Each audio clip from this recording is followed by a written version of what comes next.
નમસ્કાર, આપ જોઈ રહ્યા છો ચંદનની વાત ન્યૂઝ ચેનલ.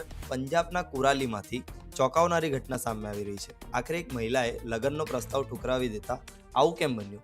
મહિલાએ લગ્નનો પ્રસ્તાવ નકારતા આરોપીએ ગુસ્સામાં આવીને હિંસક હુમલો કર્યો હોવાનો મામલો સામે આવી રહ્યો છે. આ સમગ્ર ઘટના નજીકના સીસીટીવી કેમેરામાં કેદ થઈ ગઈ છે અને વિડીયો વાયરલ થતાં લોકોમાં ભારે રોષ ફાટી નીકળ્યો છે. શું માત્ર લગ્નનો પ્રસ્તાવ નકારવો કોઈની સામે હિંસા કરવાનો અધિકાર આપી દે છે? વિડીયો સામે આવ્યા બાદ પોલીસ દ્વારા મામલાની તપાસ અને કાયદેસરની કાર્યવાહી શરૂ કરવામાં આવી હોવાનું સામે આવી રહ્યું છે. આરોપી અને સમગ્ર ઘટનાનું સંપૂર્ણ હકીકત પોલીસ તપાસ બાદ જ સ્પષ્ટ થશે.